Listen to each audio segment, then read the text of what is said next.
วิธีมอบเวียกให้วิชาการเฮ็ดสำหรับหัวหน้าแขนง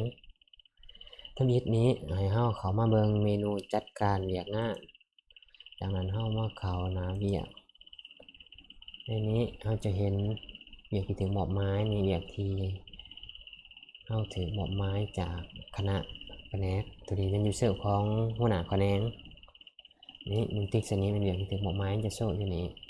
ถ้าเฮามาติ๊กอันนี้เป็นเวียกที่เฮาได้มอบหมายให้วิชาการเฮ็ดตัวนี้ข้าพเจ้าทดลองเฮ็ดในเบิ่งนี้เป็นยูเซอร์ของหัวหน้าแขนงแล้วเฮาจะมอบให้วิชาการเฮ็ดให้เฮาเข้ามาสร้างเวียกจากนั้นเฮาใส่หัวข้อเฮาพิมพ์ชื่อหัวข้อใส่เลยเฮาใส่ว่าหนังสือเสนอชื่อหัวข้อที่จะให้วิชาการเฮ็ดตัวนี้เฮาก็ใส่หน้าในเฮาก็บอกละเอียดให้เฮ็ดหนังสือเสนอหาประปุอีกสิหัวข้อมันให้วิชาการเฮ็ดตามนี้ตัวนี้แม่นเฮามอบหน้าในเฮาเขียนใส่ให้เฮ็ดหนังสือเสนอตัวนี้วันที่เริ่มต้นให้มันใส่มื้อนี้วันที่18เดือน3 2025วันสิ้นสุดนี่หมายความว่าวันที่กำหนดให้วิชาการเป็นผู้กำหนดให้มันสิ้นสุดกำหนดให้สำเร็จเอาไปแจ้งบ้านเอาเป็นที่21แล้วเฮามาใส่วันที่แจ้งเตือนนี่เฮาเอาเป็นแจ้งเตือนทุกวันใน3วันใน4วันนี่แต่ละเช้ามามันจะแจ้งเตือนขึ้นมาอยู่นี้ความเร่งด่วนเอาต่อไป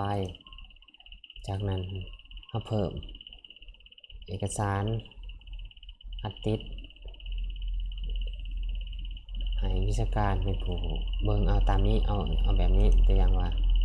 เราจะเพิ่มเป็นตัวอย่างตัวนี้นะจะเพิ่มวิชาการเบิ่งเอาตามนี้นะตัวอย่างว่าแต่ว่าเฮ็ดหนังสือฉบับใหม่ขึ้นมาเฮ็ดหนังสือเสนอของผมเบิ่งเป็นตัวอย่างว่าเบิ่งเอกสารกติดเป็นแบบอย่าง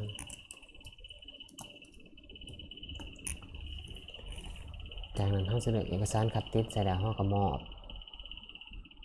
ตัวไม้สีแดงๆไม้ดาวสีแดงไม้ความว่าตรงไหนใส่ถ้าบ่ใส่มันจะบ่ให้มอบจากนั้นเฮาก็มอบเวียกจากนั้นเฮาเลือกเป็น